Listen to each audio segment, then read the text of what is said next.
አይደለ እግዚአብሔርን ማወቅ የሚልና እግዚአብሔርን ከምናውቅበት ነገር አንዱ መጽሐፍ ቅዱስ ስለ እግዚአብሔር የሚነግረንን ባህሪ ነው እናውቃለን ብለን ያልነው ስለዚህ ባህሪውን ያያየን ነው ዘጸአት ምዕራፍ 34 ላይ ይሄ ለሁሉ ጊዜ ትምርታችን እንደመነሻ ሐሳብ የሚጠቅመን ነው ደጋግመን ብናነበው ለዚህ ትምርት በጣም አስፈላጊ ክፍል ስለሆነ ነው ምዕራፍ 34ን በዚህ መልኩ እናነበውና ከዛ በኋላ ሉቃስ ወንጌል ምዕራፍ 24 ሐዋርያት ሥራ ምዕራፍ 17 እንደገና ደግሞ ሁለተኛ ጴጥሮስ ምዕራፍ 3ን እነዚህን ጥቅሶች በተከታታይ ያነበብን የዛሬውን መልእክታችንን አብረን እንካፈላለን ጌታ ለዘላለም ይባረክ ሲያሁንም ጮክ በሉና አሜን በሉ እግዚአብሔር የተባረከ ይሁን ስለዚህ ዘጸአት ምዕራፍ 34ን ካወጣችሁ ለእግዚአብሔር ቃል ክብር ወንድማችን አንድነት መነሳት ጀምሯል ስለዚህ ተነስተን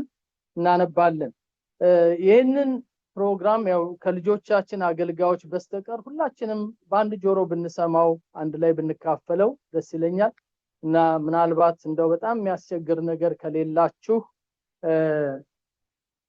አብረን ሆነን ብንሰማ እና ደምጥ ጥሩ ይሆናል ዛሬ የምንነጋገርበት ትልቁ ሐሳብ እግዚአብሔር ታጋሽ ነው የሚል የትዕግስቱን ባህሪ ነው እግዚአብሔር ታጋሽ አምላክ ነው ሲበሉት እንደገና እግዚአብሔር ምንድነው ታጋሽ አምላክ ነው ጌታ ይባረክ ስለዚህ ስለ እግዚአብሔር ታጋሽነት ስለ እግዚአብሔር ትዕግስት ለምን እንደታገሰ ለምንድነው የሚታገሰው እግዚአብሔር ለምን ቶሎ አይፈርድም ለምን ቶሎ አይበየንልንም ለምን ቶሎ አይሰጠንም ለምን ቶሎ ሲርበን ዝም ይላል ለምን ስንታረዝ ዝም ይላል ለምን ጠላት በቃ ይሄን ያክል ሲያስቸግር ለምን ዝም ይላል ሚል የሰው ልጅ ጥያቄ ከጥንት ጀምሮ እስከ ዛሬ ድረስ አለ መጽሐፍ ቅዱስ ግን የሚሰጠን መልስ እግዚአብሔር እንደ ሰው አይቸኩልም እግዚአብሔር አይኑ እንዳየች አይፈርድም ጆሮ እንደሰማች አይበይንም እግዚአብሔር ምንድነው ታጋሽ ነው ሲንበለውላችንም እግዚአብሔር ምንድነው ታጋሽ ነው ስለዚህ ይሄ የእግዚአብሔርን የታጋሽነት ባህሪ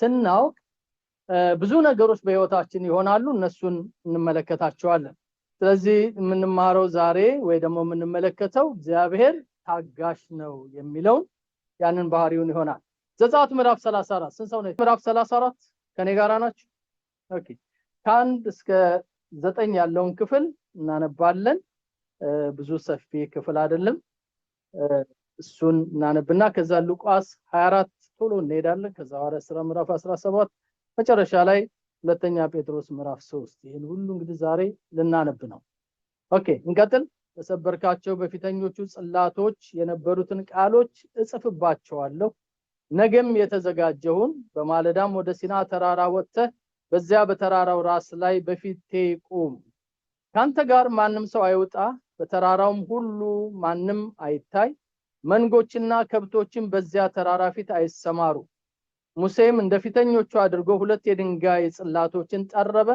በነጋው ማልዶ እግዚአብሔር እንዳዘዘው ወደ ሲና ተራራ ወጣ ሁለቱንም የድንጋይ ጽላቶች በእጁ ወሰደ እግዚአብሔርም በደመናው ውስጥ ወረደ በዚያም ከእርሱ ጋር ቆመ የእግዚአብሔርንም ስም አወጀ ቁጥር 6 እግዚአብሔርም በፊቱ አልፎ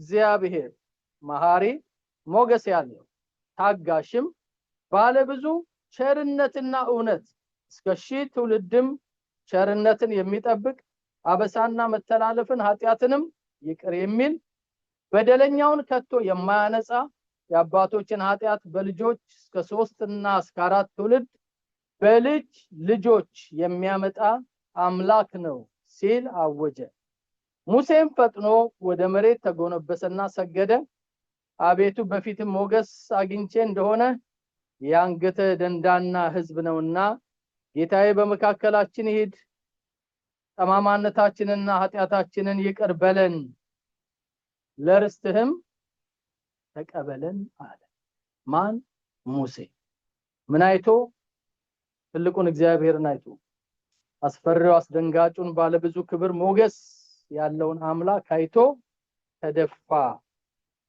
ተጎነበሰ ለመነ ኃጢያታችንን ይቅርበል ብሎ ምህረት ጠየቀ ንስሐ ገባ ጌታ ይባረክ ሉቃስ ወንጌል ምዕራፍ 24 ሉቃስ ወንጌል ምዕራፍ 24 የጌታችን የመድኃኒታችን የኢየሱስ ክርስቶስ የመጨረሻ የኑዛዜ ቃሉ ነው። የኑዛዜ ቃል ማለት ሞቶ ከተነሳ በኋላ 40 ቀን እየታያቸው ከደቀ መዛሙርት ጋር ካገለገለ በኋላ ሊወሰድ ሲል ጥቂት ሰዓታት ሲቀር የተናገረው የመጨረሻው ቃል ነው። ከዚህ በኋላ ኢየሱስ ክርስቶስ በስጋ ሆኖ በምድር ላይ ያወራው ቃል የለም። የመጨረሻው ቃሉ ይሄ ነው። ይሄ ማለት ምንድነው? በቃ ከመሄዴ በፊት ልንገራችሁ ብሎ የነገራቸው ነው። በእርግጥ በመንፈስ እየተገለጠ ብዙ ጊዜ የተናገረው አለ። ግን ይሄኛው በምድር ዘመኑ በነዛ 33 ዓመት ተኩል በምድር ላይ ባሳለፋቸው ዘመኑ ካስተማረው ከተናገረው ካደረገው ተአምራት የመጨረሻው ንግግር ነው። ስለዚህ የመጨረሻ ንግግር በጣም ወሳኝ። በዚህ በወሳኝ ንግግሩ ጌታ ኢየሱስ እንደዚህ ብሎ ለደቀ መዛሙርትና በዛ ለነበሩት ተናግሮ ነበር። እናንብበው ቁጥር 44ን ሉቃስ ወንጌል ምዕራፍ 24 ቁጥር 44 እንደዛ ነው ያልኩት። ኦኬ ደርሳችኋል? ኦኬ እናንብበው። ይሄንንም ድምጽ ካላችሁ ጎል አድርጉና እርሱም ከናንተ ጋር ሳለው በሙሴ ሕግና በነቢያት በመዝሙራትም ስለኔ የተጻፈው ሁሉ ይፈጸም ዘንድ ይገባል ብዬ ነገርኳችሁ ቃሌ ይህ ነው አላቸው። በዚያን ጊዜ መጽሐፍትን ያስተውሉ ዘንድ አእምሮአቸውን ከፈተላቸው፣ እንዲህም አላቸው ክርስቶስ መከራ ይቀበላል፣ በሶስተኛውም ቀን ከሙታን ይነሳል፣ በስሙም ንስሐና የኃጢአት ስርየት ከኢየሩሳሌም ጀምሮ በአሕዛብ ሁሉ ይሰበካል ተብሎ እንዲህ ተጽፏል። እናንተም ለዚህ ምስክሮች ናችሁ። እነሆ አባቴ የሰጠውን ተስፋ እኔ ልክላችኋለሁ። እናንተ ግን ከላይ ኃይል እስክትለብሱ ድረስ በኢየሩሳሌም ከተማ ቆዩ። ኦኬ ከኔ ጋር ከሆናችሁ ቁጥር 47ን ድገሙና አንብቡት። ምን ይላል ቁጥር 47?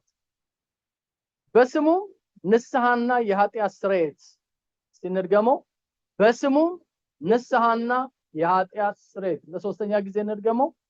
በስሙ ንስሐና የኃጢአት ስርየት። የኃጢአት ስርየት እንዲመጣ ከተፈለገ ምን ያስፈልጋል? ንስሐ። ያለ ንስሐ የኃጢአት ስርየት ማግኘት አይቻልም። ንስሐ ካልገባን ስርየት ማግኘት አይቻልም። እና ይሄ የመጨረሻው የጌታ ንግግር ነው። ንስሐ ግቡ፣ ኃጢአታችሁ ምን ይላል? ይሰረያል። ይህንን ሐሳብ ተከትለው የጌታችን ኢየሱስ ክርስቶስ ሐዋርያት በብዙ ቦታ ተናግረዋል። ሐዋርያው ቅዱስ ጴጥሮስ በሐዋርያት ሥራ ምዕራፍ 2 ላይ ንስሐ ግቡ እያለ አውጇል። እንደገና ደግሞ ሐዋርያው አብዛኛው የንስሐ ስብከት ነው። ከነዚህ መካከል አንዱን ሐዋርያት ሥራ ምዕራፍ 17 ላይ ያለው እናነባለን። ምክንያቱም የጳውሎስ ስብከቶች በጣም ከበድ ያሉ ናቸው። ግን አቴና ከተማ ውስጥ የሰበከውን ያክል ስብከት በጥበበኛ ቃል የተገለጠ ከሱ በላይ የሆነ የለም። በእርግጥ ሁሉም ጥበብ አላቸው። ግን ይሄኛው ፈላስፎች ባሉበት የፈላስፋ ምድር በሆነ በፍልስፍና በጣም በተራቀቁ ግሪክ ሰዎች መካከል እናንተ እንደምታውቋቸው እነ ሶቅራጥስ ሌሎቹ ከነሱ ጋር የነበሩ በነሱ የፍልስፍና አእምሮ ዓለምን ያናወጠ ወይ ደግሞ ዓለምን በሙሉ በሞላ በዛ አይነት ፍልስፍና በበቀለበት ከተማ ውስጥ ገብቶ በአሬዮፋጎስ አደባባይ የተናገረውን ነው እንግዲህ የምናነበው። ኦኬ ይሄንንም ከቁጥር 23 ጀምረን እናነበው ወይ ደግሞ 22 ጀምረን ከኔ ጋር ናችሁ። ሐዋርያት ሥራ ምዕራፍ 17 ኦኬ እናንብበው። ይሄንንም ምን ይላል? ጳውሎስም በአሬዮፋጎስ መካከል ቆሞ እንዲህ አለ። አሬዮፋጎስ አደባባዩ ነው። የአቴና ሰዎች ሆይ እናንተ በሁሉ ነገር አማልክትን እጅግ እንደምትፈሩ እመለከታለሁ። የምታመልኩትን እየተመለከኩ ሳልፍ ለማይታወቅ አምላክ የሚል ጽፈት ያለበትን መሰዊያ ደግሞ አግኝቻለሁና እንግዲህ ይህንን ሳታውቁ የምታመልኩትን እኔ ነግራችኋለሁ። ቁጥር 24 አብራችሁ ከሆናችሁ ስሙት እናንብበው። ዓለሙንና በእርሱ ያለውን ሁሉ የፈጠረ አምላክ እርሱ የሰማይና የምድር ጌታ ነውና እጅ በሰራው መቅደስ አይኖርም። ከዛ ምን ይላል 25? እርሱም ሕይወትንና እስትንፋስንም ሁሉንም ለሁሉ ይሰጣልና አንዳች የሚጎለው በሰዎች አይገለገልም።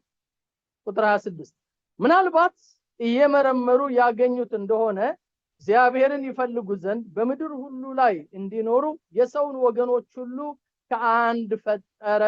ይገርም ቃል። የተወሰኑትም ዘመናቶችና የሚኖሩበትን ስፍራ ዳርቻ መደበላቸው። ቢሆንም ከእያንዳንዳችን የራቀ አይደለም። ቁጥር 28 ከናንተ ከባለቅኔዎች አንዳንዶች ደግሞ እኛኮ ዘመዶቹ ነን፣ እኛ ደግሞ ዘመዶቹ ነንና ብለው እንደተናገሩ በእርሱ ሕያዋን ነንና እንንቀሳቀሳለን እንኖርማለን።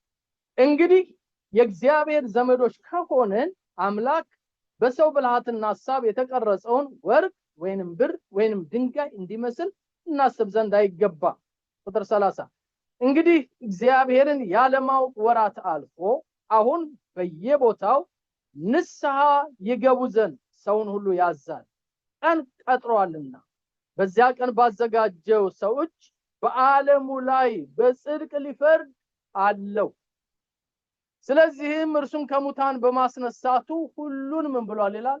አረጋግጧል። ኢየሱስ ከሙታን መነሳቱ አንዱ የሚያረጋግጠው ነገር ወደፊት ፍርድ አለ፣ የፍርድ ወንበር አለ።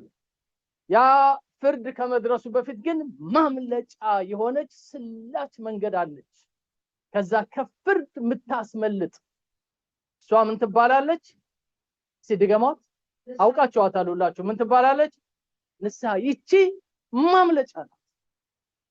እግዚአብሔር ቀደድ አድርጎ ያዘጋጃት፣ ኑ በዚህ አምልጡ ብሎ ያዘጋጀው ለሰው ልጆች ያዘጋጀው። ስለዚህ ያ ፍርድ ከመምጣቱ በፊት ምን ሆኖ ነው የሚለው? ንስሐ ግቡ። የጴጥሮስ ደስ ላላችሁ ስታነቡ እግዚአብሔር ይባርካችሁ። አንብበን እንኳን ዝም ብለን ብንሄድ ደስ ይላል። ጴጥሮስ ሁለተኛ ጴጥሮስ ምዕራፍ 3 አቤት ጌታ ሆይ ተባረክ። ደስ ይላል። እግዚአብሔር ይባረክ። አሜን። ሲአሜን በሉላችሁ። ክብር ለኢየሱስ ይሁን። ቃሉ ደስ አይልም? በጣም ደስ ይላል። ሁለተኛ ጴጥሮስ ምዕራፍ 3 ይሄንንም ሙሉን ለማንበብ ከቁጥር 1 እስከ 10 ያለውን እናንበው። በቃ ይችን 10 ቁጥር ብቻ በዚሁ ትንፋሻችሁ ቀጥሉ። እንቀጥል። ደርሳችሁ እንደዚህ ይላል። ወዳጆች ሆይ ምኖች ሆይ ወዳጆች የተወደዱ ናቸው። ለጴጥሮስ እነዚህ ለሽማግሌው ጴጥሮስ በጣም የተወደዱ ናቸው የመልእክት የሚደርሳቸው። ስለዚህ ምን ይላቸዋል? ወዳጆች ሆይ አሁን የምጽፍላችሁ መልእክት ይህች ሁለተኛይቱ ናት። በቅዱሳን ነቢያትም ቀድሞ የተባለው ቃል በሐዋርያቶቻችሁም ያገኛችኋትን የጌታንና የመድኃኒትን ትእዛዝ እንድታስቡ በሁለቱ እያሳሰብኳችሁ ቅን ልቦናችሁን አነቃቃለሁ፣ ሪቫይቭ አደርጋለሁ። ቅን ልቦናችሁ ማለት ነው። ከዛ 3 ላይ ምን ይላል? በመጨረሻ ዘመን እንደራሳቸው ምኞት የሚመላለሱ ዘባቾች በመዘበት እንደሚመጡ ይህንን በፊት ወቁ። እነርሱም የመምጣቱ የተስፋ ቃል ወዴት ነው? አባቶች ከሞቱባት ጊዜ ከፍጥረት መጀመሪያ ይዞ ሁሉ እንዳለ ይኖራልና ይላሉ። ቁጥር 5 ሰማያት ከጥንት ጀምረው ምድርን በእግዚአብሔር ቃል ከውሃ ተጋጥማ በውሃ መካከል እንደነበሩ ወደው አያስተውሉምና በዚህም ምክንያት ያን ጊዜ የነበረው ዓለም በውሃ ሰጥሞ ጠፋ። የኖህ ዘመን ማለት ነው። አሁን ያሉት ሰማያትና ምድር ግን እግዚአብሔርን የሚያመልኩ ሰዎች እስከሚጠፉበት እስከ ፍርድ ቀን ድረስ ተጠብቀው በዚህ ቃል ለእሳት ቀርቷል። ሰማይና ምድር ለምን ቀርቷል? ምን ሊሆን? አይዟችሁ አትብሩ። ምን ሊሆን? ሊቃጠል ነው አሁን ያለው ሰማይና ምድር። እናንተ የምንወደው ቁጥር 8 እንደዚህ ይላል። እናንተ ግን ወዳጆች ሆይ በጌታ ዘንድ አንድ ቀን እንደ 1000 ዓመት፣ 1000 ዓመት እንደ አንድ ቀን እንደሆነ ይሄንን አንድ ነገር አትርሱ። ለአንዳንዶች የሚዘገይ እንደሚመስላቸው ጌታ ስለ ተስፋ ቃሉ ምን አይልም? አይዘገይም። ነገር ግን ሁሉ ወዴት? ስንቶቹ? ሁሉ ወደ ምን እንዲደርሱ? ወደ ንስሐ እንዲደርሱ እንጂ ማንም እንዳይጠፋ ስለናንተ ምን ይላል? ይታገሳል። የጌታው ቀን ግን እንደ ሌባ ሆኖ ያ ቀን ከመምጣቱ በፊት እንግዲህ ንስሐ ያስፈልጋል። እንቀጥለው ቁጥሩን ጨርሰው በዚያን ቀን ሰማያት በታላቅ ድምጽ ያልፋሉ፣ የሰማይን ፍጥረት በትልቅ ትኩሳት ይቀልጣል፣ ምድርም በእሷ ላይም የተደረገው ሁሉ ምን ይላል? እንጸልይ። እግዚአብሔር አባትና አምላካችን እጅግ አድርገን እናመሰግናለን፣ እንባርካለን። ይሄ ቅዱስ ቃልህ ከኛ ጋር እንዲሆን ስላደረክ ተመስገን። ራሳችንን እንድናይ፣ መንገዳችንን እንድንሰልል፣ እንድንታነጽ፣ እንድንበረታ፣ ጠላት እንድናሸንፍ፣ ጨለማውን ድል አድርገን አንተን የተባረከውን ተስፋችንን እንድንጠብቅ መንገድ የሚያሳየን ህይወታችንን የሚሰራውን የሚያበጃጀውን የሚቀድሰንን ጌታ ሆይ ይህንን ውድ ቃልህን ከኛ ጋር እንዲኖር ስላደረክ እናመሰግንሃለን። ዛሬም በቃልህ ተናገረን፣ በቃልህ አስተምረን። መናገርና መማር ብቻ ሳይሆን በቃልህ ስራን ጌታ ሆይ በቃልህ አበጃጅን። ጌታ አምላካችን ሆይ ይህ ሳምንት የንስሐ ሳምንታችን ነው፣ አድርገነዋል፣ ሰጥተህናል። እየታጠብን ነው፣ ገና እንታጠባለን። እየተቀደስን ነው፣ ገና እንቀደሳለን፣ እንነጻለን። ጌታ ሆይ በፊትህ በሚፈሰው እንባችን መታጠብ ይሆንልናል። ጌታ ሆይ ማረን ብለን በምንጮህ ጩኸት ምህረት ይሆንልናል። ይቅር በለን ብለን ባልነው ነገር ይቅርታ እንቀበላለን። አንተ የሰጠህን ይሄ ተስፋ ይሄ በረከት ጌታ ሆይ በዚህ ዘመን ድምቅ ብሎ ወደ ህይወታችን እንዲመጣ ስላደረክ እናመሰግንሃለን። ጌታ አምላካችን ሆይ ዛሬም ይሄንን ቤት በንስሐ መንፈስ እንድትሞላው እለምንሃለሁ። በመታጠብ መንፈስ እንድትሞላው እለምንሃለሁ። ልባችንን ጌታ ሆይ እንድታጥበው እንድትቀድሰው ጌታ አምላካችን ሆይ እኛም ከሄድንበት ከተሳሳተ መንገድ መለስ ብለን ትክክለኛውንና የተስተካከለውን ጎዳና እንድንይዝ እንድትረዳን ጸጋ እንዲያግዘን እለምንሃለሁ። ክብር በሰማይ ክብር በምድር ላንተ ይሁን። በኢየሱስ ክርስቶስ ስም ጸለይን፣ አሜን። ሁላችንም አሜን እንበል። አሜን። እግዚአብሔር ይባረክ። ይህንን ስለ ንስሐ የሚናገረውን ክፍል ከእግዚአብሔር ትዕግስት ጋር ታዲያ እንዴት ነው የምናገናኘው? ጌታ ይባርካችሁ። እንዴት ነው የምናገናኘው? እግዚአብሔር ታጋሽ ነው፣ ይታገሳል። እንዳነበብነው ትዕግስቱ ልክ የለውም። የእግዚአብሔር ትዕግስት በጣም ትልቅ ነው ወገኖች። እግዚአብሔር ታጋሽ ባይሆን ኖሮ ያንዳንዳችን ያጠፋለት ዋጋችንን አግኝተን ተሰናብተን ነበር። ግን እግዚአብሔር ታጋሽ አምላክ ስለሆነ ታግሶናል። የሚሸከም አምላክ ስለሆነ ተሸክሞናል። የሚረዳ አምላክ ስለሆነ ተስፋ የማይቆርጥ አምላክ ስለሆነ ስለረዳን፣ ስለተሸከመን፣ ስለያዘን እስካሁን ድረስ አለን። ጴጥሮስ በተለይ ከነገረው ከመጨረሻው ወደፊተኛው በሄድ የነገረው ምንድነው? ስለናንተ ይታገሳል ይላል። ጴጥሮስ የጻፈው ላላመኑ ሰዎች አይደለም፣ የጻፈው ላመኑ ሰዎች ነው። ስለናንተ ሲል ስለ ቅዱሳን ቤተክርስቲያን ስላላችሁ እናንተ በየቀኑ ንስሐ እየገባችሁ እንድትታጠቡ እንድትቀደሱ ስለናንተ ምን ይላል? ይታገሳል። ስለዚህ ጌታ ቶሎ ፈጠን ብሎ ያልመጣው እየታገሰ ነው። ምን እንደሆነ እኔ እንድለወጥ፣ እንድቀየር፣ እንዳምር፣ እንድስተካከል ጌታ ለዘላለም የተባረከ ይሁን። ይሄንን ያለፈውን ሳምንት ሲሰጠኝ እንድስተካከል ነው። ከነገ ጀምሮ ደግሞ ቀን ከጨመረልኝ እንዳምር ነው። የበለጠ እንዳምር፣ የበለጠ መንፈሳዊ ህይወት እንዲኖረኝ ክብር ለጌታ ይሁን። ይህን አይነት መስተካከል፣ ይሄንን አይነት ህይወት በክርስቲያኖች ዘንድ ሲበዛ ያን ጊዜ እግዚአብሔር መምሰል በህይወታችን ይመጣል። ባለፈው የወሰዳችሁት ወረቀት የሚያመለክተው እግዚአብሔር መምሰል ምን ያክል ጥቅም እንዳለው ተመልክተናል። እግዚአብሔርን እየመሰለን እንድንሄድ ደግሞ መጽሐፍ ቅዱሳችን ይመክረናል። ፈጠን እያልኩኝ ትንሽ ነገሮችን አብረን እንመልከት። ጥቅሶች ባላበዛም ሀሳቦችን ሼር አደርጋቸዋለሁ። እግዚአብሔር ታጋሽ ነው የሚለው በክርስቲያኑ ዓለም በጣም የታወቀ ነው። ካላወቅነው ደግሞ ልናውቀው ይገባል። እግዚአብሔርን በጨረፍታ ለሚያውቁ ወይ ደግሞ እግዚአብሔርን ፈጽመው ለማያውቁ ወይ ደግሞ የእግዚአብሔር ሙሉ ፒክቸር የሌላቸው ሰዎች በእያንዳንዱ ነገር ጃጅመንት ይፈልጋል። ለምሳሌ አንድ ሰው ቢበድላችሁ ጌታ ሆይ አትፈርድበትም እንዴ ምናምን ብለን እንላለን። የእግዚአብሔር ታጋሽነት ካልገባን እስከመቼ ነው ዝም የምትለው ልንል እንችላለን።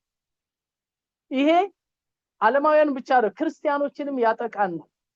ክርስቲያኖችም ለምንድን ነው ይሄ ፍርድ የማይሆነው ብለን እንላለን? ለምሳሌ የጌታችን የኢየሱስ ክርስቶስ ደቀ መዛሙርት ማንሳት እንችላለን። ጌታ ሆይ አልተቀበሉም እኮ እዛ ሰዶም ገሞራ ላይ እንደወረደው እሳት ወይ ኤልያስ እንዳመጣው እሳት ከሰማይ ወርዶ ምን ያርጋቸው አሉ? ያጥፋቸው አሉ አይደለም? አስተምሯቸዋል እኮ ጌታ ግን ምን አለ? እናንተ ሰዎች ምን አይነት መንፈስ ነው የሆነላችሁ? የሰው ልጅ እኮ በሰው ላይ እሳት ለማምጣት ወይ ለመፍረድ አይደለም የመጣው፣ ብዙዎች ወደ ንስሐ እንዲገቡ ድል ለመስጠት ነው። ክብር ለኢየሱስ ይሁን። ይሄ እንግዲህ ደቀ መዛሙርት ናቸው። ሌላው ዮናስ ነው። ዮናስን ታውቁታላችሁ አይደል? ዮናስ ያለው ለምንድን ነው ነነዌን ማታጠፋት? አጠፋለሁ ብለህ የለ እንዴ? ለምንድን ነው ማታጠፋት ብሎ ነው አኩርፎ ሄዶ ተራራ ስር እዛ ሆኖ ጥላ የፈለገው። እና ምን አለ ዮናስ? ከሀገር የሰወጣ እኮ አውቄው ነበር አንተ ታጋሽ መሐሪ አምላክ እንደሆንክ እንደምትምራቸው፣ እኔን ዝም ብለህ ነው ያደከምከኝ አለ። እግዚአብሔር ለነነዌ ያዘጋጀው ፍርድ አለው አይደል? ምክንያቱም ዮናስ ከሰበከ ከመቶ ዓመት በኋላ ነነዌ ጠፋች፣ አጠፋት፣ ወደመች። አሁን እንኳን ከተማዋ የት እንዳለች አትታወቅም። መጥፋቷ እኮ አይቀርም። ያ ግን የእግዚአብሔር ጊዜ ነው። እስከዛ ግን እግዚአብሔር ይታገሳል። ክብር ለኢየሱስ ይሁን። የእግዚአብሔርን ትዕግስት ካላወቅን እኛው እንደጸለይን እኛው እንደተናገረን አንዱን ነቅለን አንዱን ተክለን አንዱን አባረን አንዱን አቁመን አንዱን ወደን ሌላውን ጠልተን ነው ምልጃጅ ልናደርግ የምንፈልገው ነው። እግዚአብሔር እንደዛ አይነት አምላክ አይደለም፣ ታጋሽ አምላክ። ክብር ለኢየሱስ ይሁን።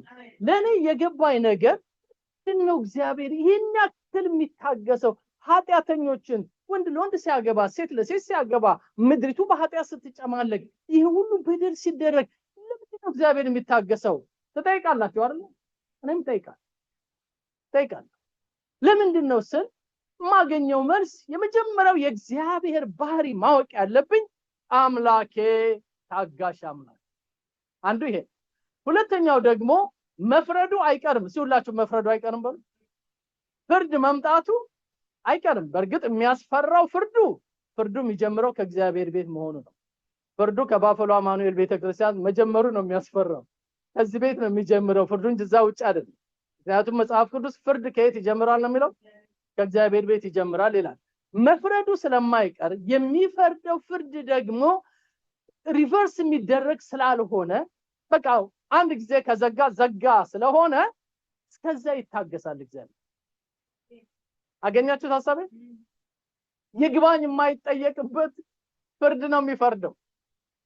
ምክንያቱም በደለኞች ኃጢአተኞች ወይ ደግሞ እነዚህ ዛሬውን ቅጣታቸውን እንዲያገኙ የምንፈልጋቸው ነገሮች ለዘላለም በዲን እሳት ውስጥ ነው የሚቃጠሉት። ስለዚህ የማይለወጥ የማይቀየር ፍርድ ስላለ እግዚአብሔር ምንድነው? ይታገሳል። አገኛችሁ ሐሳቤ? ይታገሳል። ስለዚህ እነዚህ ለልቤ ትንሽ ምክንያታዊ ያደርጉልኛልና በእግዚአብሔር ትዕግስት ደስ ይለኛል። እንኳን ታገሰ እግዚአብሔር። ባይታገሰ ኖሮ እኔ ድን ነበር። ባይታገስ ኖሮ አንተ ትድን ነበር። ባይታገስ ኖሮ አንቺ ትድኝ ነበር። ባይታገስ ኖሮ እኛ ሁላችንስ የጌታ ልጆች መሆን እንችል ነበር? አንችልም።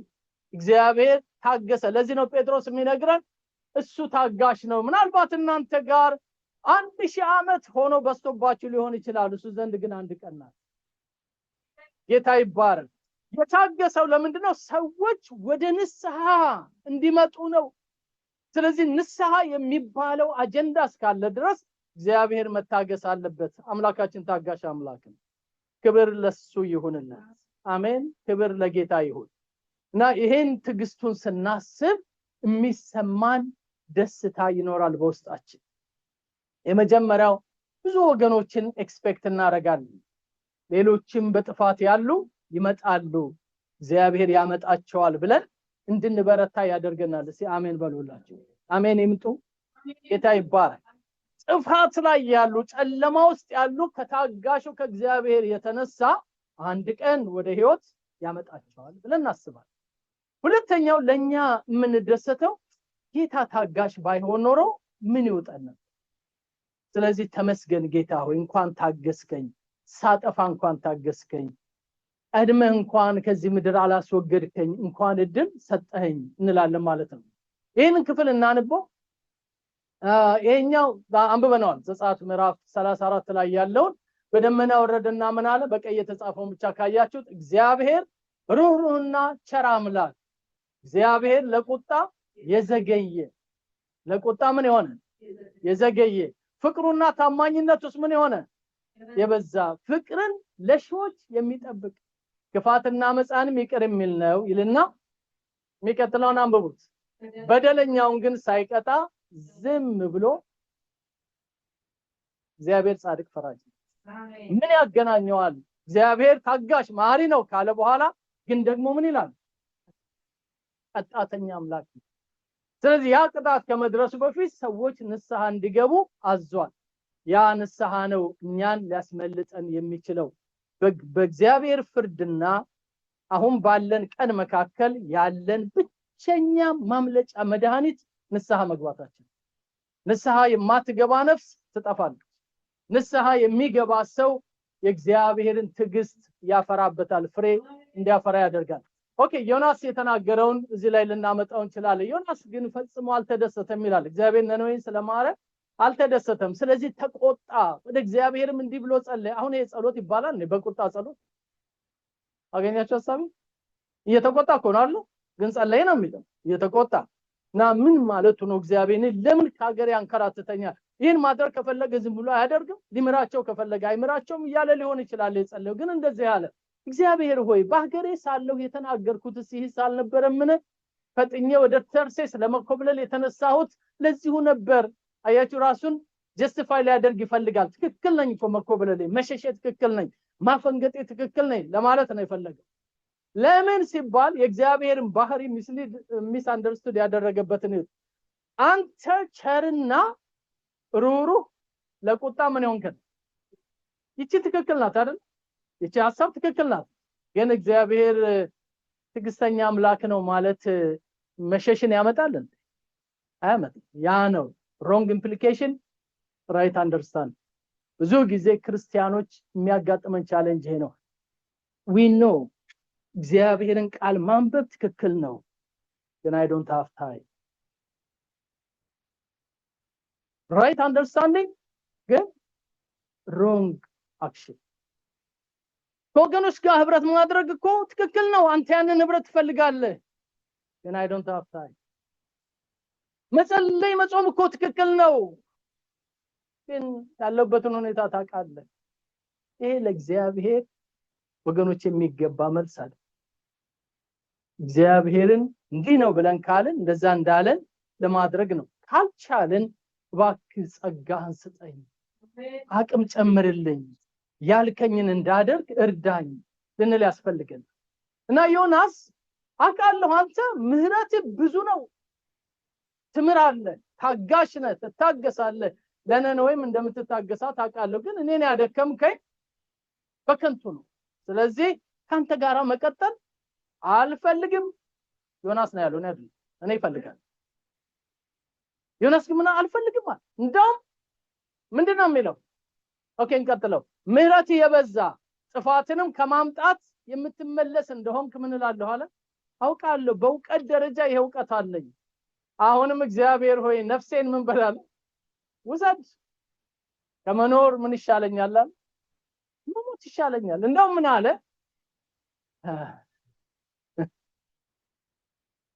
ይገርማል አንዳንድ ጊዜ ጌታ ይርዳ አንዳንድ ክርስቲያኖች እንደዛ ሲሉ ሰማለሁ እንደው በዚህ ዘመን ከምኖር ጌታ ሆይ ብትወስደኝ ምን አለበት ብላችኋል አላላችሁ በዚህ በተጨመላለቀ ትውልድ ውስጥ ከምኑ ባክ ውሰደኝ እና ገላግለን በቃ ውሰደን የብዙ ንጹህ ነን የሚሉ ክርስቲያኖች ጸሎት ነው እንደ ዮናስ ራሳቸውን ጀስቲፋይ ራሳቸውን ጻድቅ የሚያደርጉ ሰልፍ ራይቸስነስ የተጠናወታቸው ሰዎች የሚጸልዩት ነው ግን ጌታ እንደዛ አላለም ዓለም ስለተበላሸ ትውልድ ስለተጨመላለቀ እናንተ እንዳትረክሱብኝ መጥቼ ልውሰዳችሁ አላለም እንደውም በተኩላዎች መካከል ልካቸዋለሁ በጨለማው ዓለም ላይ ልካቸዋለሁ በኃጢአት በረከሰው ዓለም ላይ ልካቸዋለሁ እናንተ ለዚህ ጨለማ ለዋጠው ህዝብ መብራቶች ናችሁ ጨው ናችሁ ብርሃን ናችሁ መድኃኒት ናችሁ ሰዎችን ወደ ንስሐ የምትመልሱ ናችሁ የንስሐ ስብከት የምትሰብኩ ናችሁ እግዚአብሔር ይባረክ አኑ ሲደርስ ይውሰደን እንጂ ዙሪያችን ጨለማና ኃጢአት ስለሆነ እንደ ዮናስ ውሰደልን ወይ እንደ ኤልያስ ፈርቻለሁ ውሰደልን አይገባም። እና ከዛ እግዚአብሔር አንድ መልስ መለሰለት። በእውኑ ልትቆጣ ይገባል አንተ? እኔ በማርኩት፣ እኔ በታገስኩት፣ እኔ ይቅር ባልኳቸው የኔ እኮ ነው ሰው፣ አንተ መልእክት ማድረስ ነው። በዚህ ልትቆጣ ይገባሃል? እንግዲህ ያ ክርክር በዮናስ ታሪክ ውስጥ መጨረሻ ላይ ተጽፎልናል። ምንድነው እያልኩ ያለሁት? እግዚአብሔር ታጋሽ ነው። ለምንድነው የሚታገሰው? ሰዎች ወደ ንስሐ እንዲመጡ። ንስሐ የሚለውን ቃል ነው ዛሬ በደንብ የምንይዘው። ዛሬም የቆየነው ያለነው ይሄ ሁሉ የተጨመረልን እኛ ራሳችን በጌታ ድነናል የምንለው፣ በጌታ ቤት አለን የምንለው የንስሐ ፍሬ እንድናፈራ። እውነት ነው፣ ንስሐ ገብተን ሊሆን ይችላል። ንስሐ መግባት ብቻውን በቂ አይደለም። ንስሐ ደግሞ ምን አለ? ፍሬ የሚባል ነገር አለው። ማፍራት አለብን። ተጸጽተን ሊሆን ይችላል። እግዚአብሔር ሆይ በድያለሁ ብለን ሊሆን ይችላል። ግን ትናንትና በበደልነው መንገድ ነገም ከቆምን ንስሐ አልገባንም ማለት። ንስሐ ማለት ተርኒንግ ባክ ማለት መንገዳችንን ቀይሰን መሄድ፣ ትላንት የዋሸነውን ዛሬ አለማዋሸት። ትላንት ምክንያት ያመጣን በምክንያት እግዚአብሔርን ማታለል አይቻልም። ግን ሰዎችንም ራሳችንንም ካታለልንበት መንገድ መለስ ብለን I was wrong ማለት መቻላል። ተሳስቻለሁ፣ ስተት ላይ ነው ያለሁት፣ መልሰኝ፣ እኔም እመለሳለሁ ማለት መቻላል። ክብር ለጌታ ይሁን። ስለዚህ እግዚአብሔር ትዕግስት ጊዜ አለው፣ ቀን አለው። አንድ ቀን ይቆማል። መቼ እንደሚሆን አናውቅም። ያ ቀን ከመድረሱ በፊት ግን ሁልጊዜ የንስሐ ህይወት እንዲኖረን እግዚአብሔር ይፈልጋል። ያ ትዕግስት መቼ እንደሚያልቅ ስለማናውቅ ማለት። ስለዚህ ከዛ በፊት ንስሐ ለአንድ ክርስቲያን የእድሜ ዘመኑ ሁሉ ምግብ ነው፣ ወይ ደግሞ ምግብ እንደሚያስፈልገን። ምግብ እንኳን እንተዋለን፣ ይሄው እየተሆነ ሰሞኑን በቀን አንድ ጊዜ ይሆናል የምንበላው፣ ወይ ደግሞ እንደሱ ይሆናል። ብዙ ጊዜ ከረሃብም የተነሳ ምግብ ከችግርም የተነሳ ይተዋል። ንስሐ ግን የማያቋርጥ ነው። ብሪዝ አውት ብሪዝ ኢን እንደምናደርገው አየር ለእያንዳንዱ ነገራችን የንስሐ ህይወት እንዲኖረን እግዚአብሔር ይፈልጋል። አሜን። አንዳንድ ጊዜ ክርስቲያኖች ዝም ብለን ተቀምጠናል። በቃ ንስሐ ገባው፣ ጌታ ይቅር አለኝ፣ ድኛለሁ፣ ስሜ በህይወት መጽሐፍ ተጽፏል፣ በቃ አለቀ። ምንድነው ሌላ ንስሐ ምን ያስፈልጋል ይላል። ወገኖቼ መጽሐፍ ቅዱስ ላይ እነዚህ ሁሉ የተነገሩት ቃላቶች ለአሕዛቦች ወይ ለዓለማውያን አይደለም። የተጻፈው መጽሐፍ ቅዱስ ለአማኞች ነው፣ ለኛ ነው። ምነው አሜን ብትሉ? ለኔና ለናንተ ነው። ጳውሎስ ለቆሮንቶስ ሰዎች ለቆሮንቶስ ክርስቲያኖች ነው የጻፈው። ለገላትያ ቤተክርስቲያኑ ደንዝዛችኋል፣ ተመለሱ፣ ንስሐ ግቡ እያለ የሚለው ለነሱ ነው። ጴጥሮስ የጻፈው ስለናንተ ንስሐ እንድትገቡ ነው የታገሰው ይላል። ወገኖቼ ንስሐ ዘውጭ ያሉት የነሱ አይደለም፣ የኛ ነው። የኔ ምግብ ነው፣ ያንተ ምግብ ነው። የኛ ማምለጫ ነው፣ የኛ መዳኛ ነው። አሜን። የንስሐ ግብዣ ስትጋበዙ በጣም ልዩ የሆነ ቡፌ ላይ ተጠራችሁ ማለት። እግዚአብሔር ይባረክ። ከሳምንቱ በአንደኛው ቀን ምሳሌ ነው የምናገረው።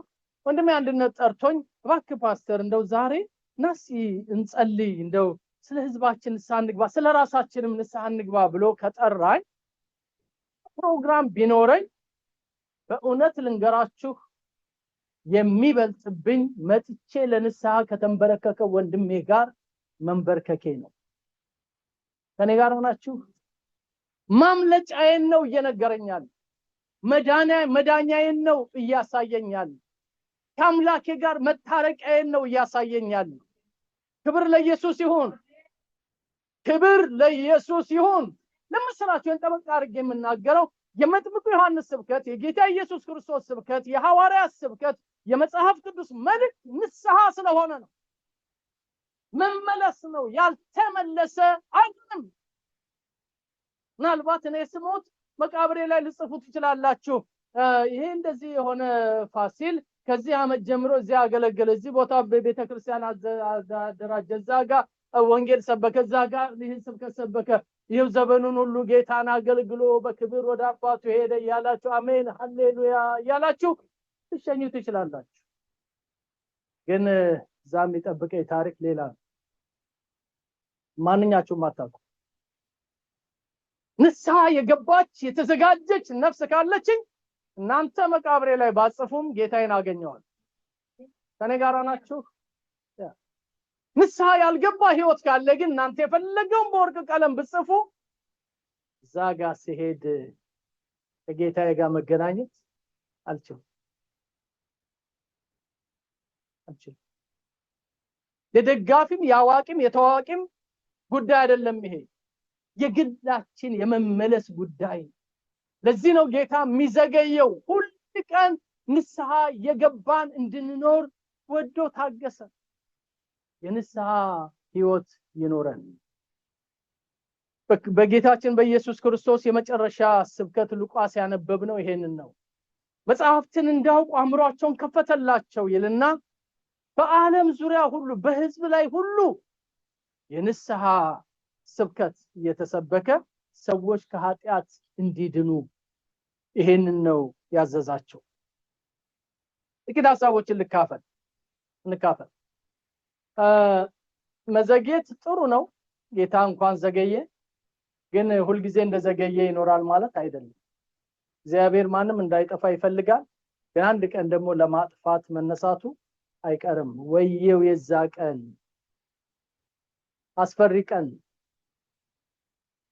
ጨለማ ቀን፣ አለመፈጠርን የሚያስመኝ ቀን፣ ከባድ ቀን ይመጣል። ማንኛችንም ከዛ ቀን ልናመልጥ አንችልም። ከዛ ቀን የሚያመልጡ ንስሐ የገቡ ብቻ ናቸው።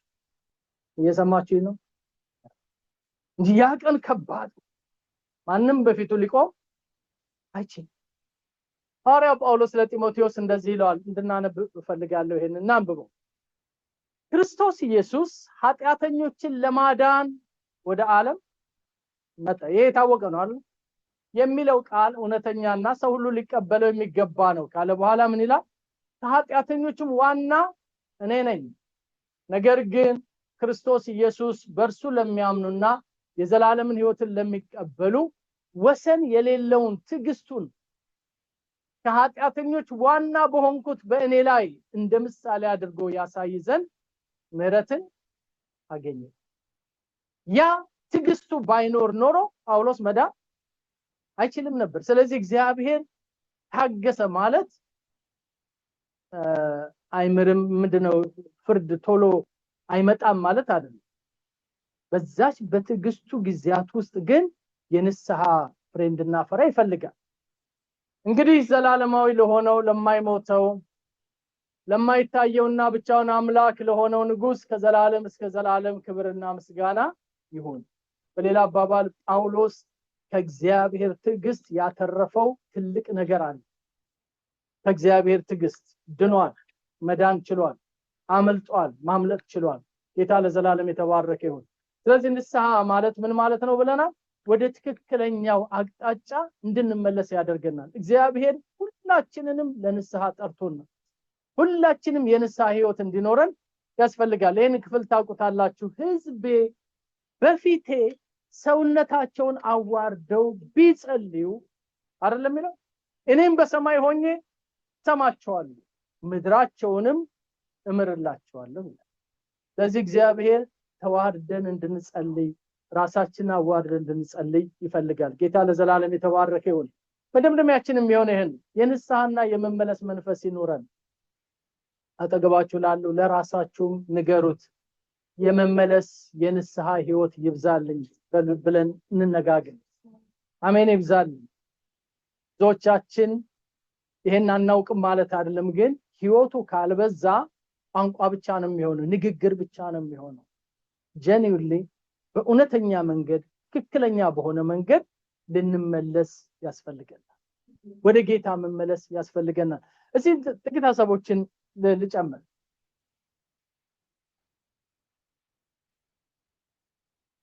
ይሄ ያለንበት ዘመን በቤተክርስቲያንም ይሁን ከቤተክርስቲያንም ውጪ ባለው ህዝብና ትውልድ ላይ ፈሪሃ እግዚአብሔር መንፈስ ያለ ይመስላችኋል? እንዴት ነው የምትለኩት? እግዚአብሔርን መዳፈር በብዙ የበዛ ይመስላችሁ? ኃጢአት ወይ ደግሞ ከእግዚአብሔር መንገድ ውጪ መኖር በጣም የተለማመድ ነው አይመስላችሁ? እኔ ይመስለኛል። ስለዚህ ይፈራል። ብዙ የሚጠፋ ህዝብ አለ ብዬም አምናለሁ ቃሉ እንደሚለው። ስለዚህ በንስሐ በእግዚአብሔር ፊት መሆን የሚጠቅመኝ ምንድነው? ከሚጠፉት ጋር እንዳልጠፋ፣ የተሰጠኝን እድል እንዳላጣ፣ ሰፊ መስሎ በታየኝ መንገድ ነው ብዬ ዘው ብዬ እንዳልሄድ፣ ጠበብ ያለችውን መንገድ እንድመር። በኑሮ ብታጨናንቅም ችግር ቢመጣባትም ትንሽ ረሃብም ቢኖራት ትንሽም ከሰው ማነስ የሚባል ነገር ቢኖርም ጠባቧን መንገድ እየመረጥኩ እንድኖር የንስሐ መንፈስ ያስፈልጋል። አሜን። ክብር ለኢየሱስ ይሁን። ክብር ለኢየሱስ ይሁን። ሰሞኑን ይሄንኑ ሐሳብ ያሰብኩኝ እንነጋገር ነበር ቤትም። መጽሐፍ ቅዱስ ሶስት አይነት ሰዎች ቤተክርስቲያን ውስጥ እንዳሉ ይነግረናል።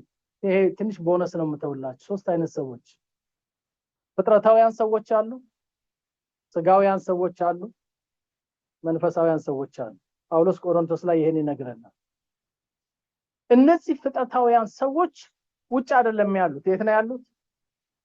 እዚህ ቤተክርስቲያን። አሁን እናንተ ያላችሁበትን ወንበር ተውትና ሌሎቹን ወንበሮች ለሁለት እንክፈላቸው።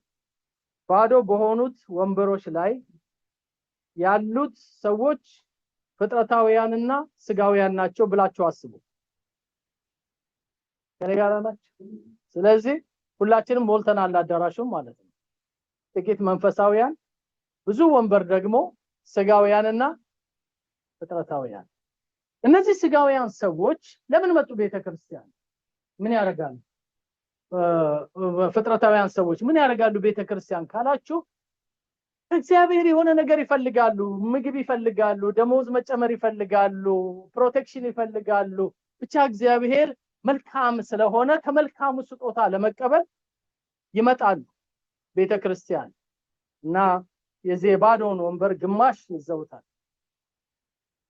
እነዚህ ፍጥረታውያን ሰዎች እግዚአብሔር የሚሰጣቸውን ነገር ያገኙ እንጂ ስለሌላው ነገር ጉዳያቸው አይደለም።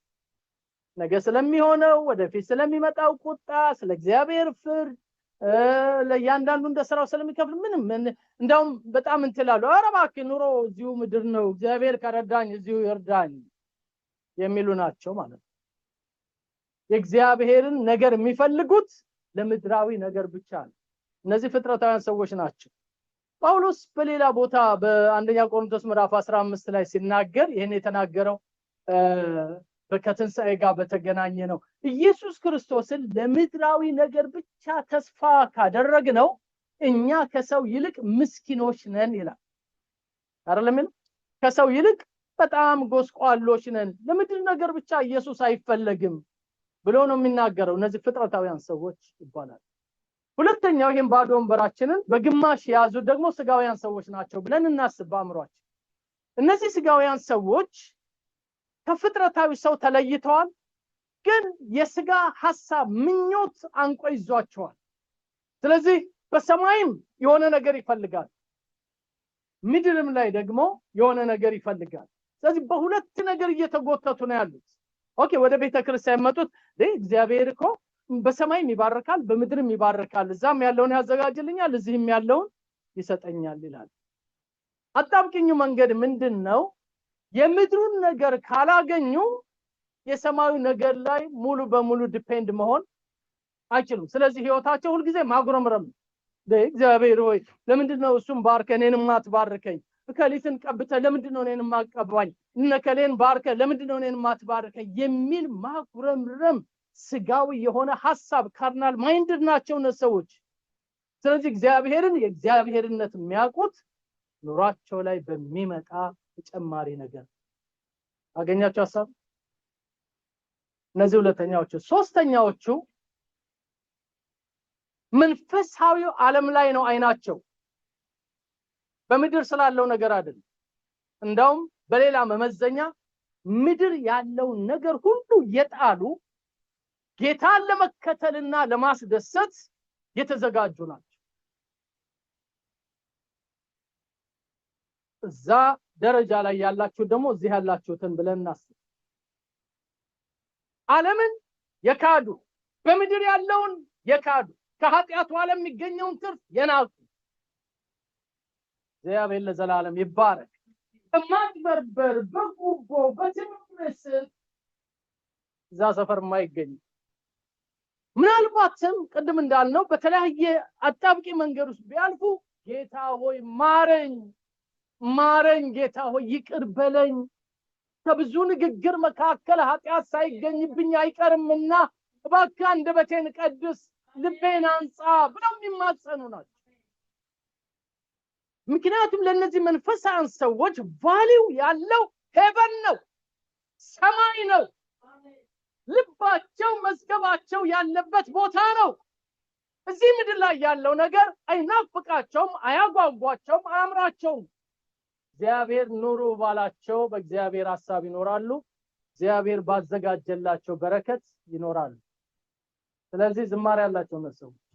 ደግሞ ያከሳሼ ምን አገባው እግዚአብሔር የሚለው ትክክል ነው እያሉ ቅኔ ይቀኛል። አሜን። ክብር ለኢየሱስ ይሁን። አሜን። እነዚህን ነው ሲጠቅስልን ዕብራውያን ጸሐፊ ዓለም አልተገባቸውም።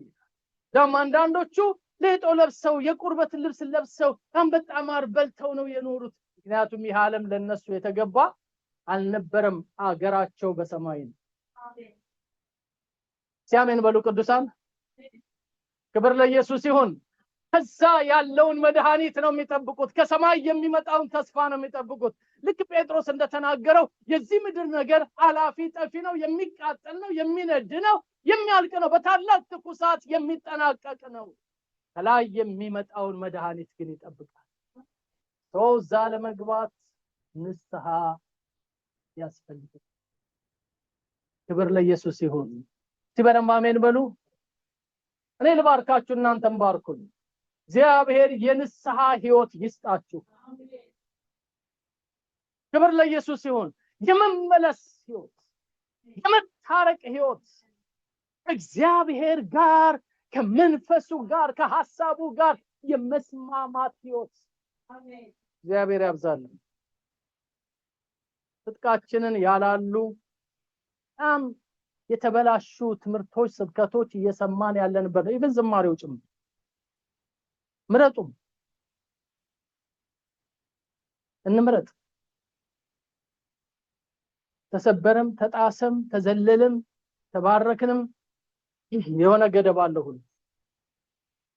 አንድ ቦታ ላይ ራቁታችንን እንደመጣን ራቁታችንን እንሄዳለን። ባዶአችን እንደተወለድን ባዶአችን እንሄዳለን። ያን ጊዜ ግን ንብረት አድርገን የምንይዘው የእግዚአብሔር ተስፋ፣ አሜን፣ የዘላለም ተስፋ፣ የጽድቅ ልብሳችን በበጉ ደም የታጠበ የነጻ በሰማይ ስንሄድ እነዚህ ከታላቁ መከራ የመጡ ናቸው ተብላችሁ የምትቀበሉበት ለእግዚአብሔር ይሁን። ይህንን የምስራች እንድናገኝ ነው የምንሮጠው። ያንን ለማግኘት ነው የምንሮጠው።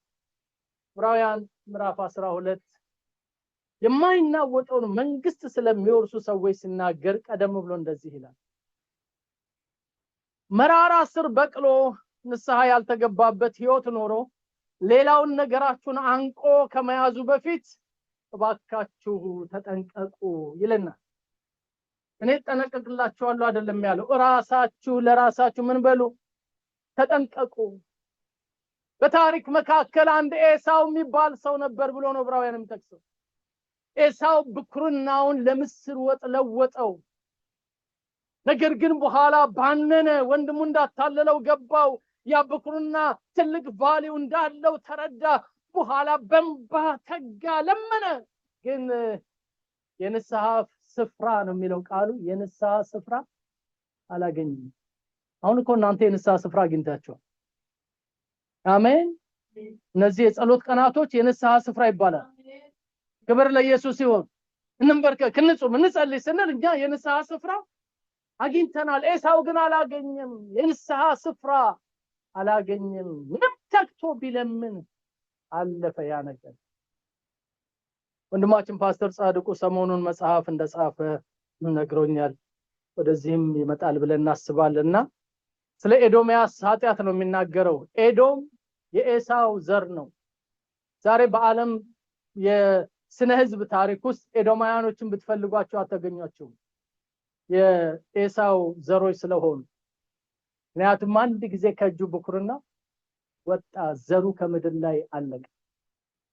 ወገኖቼ በጊዜ የንስሐ ህይወት ይኑረን።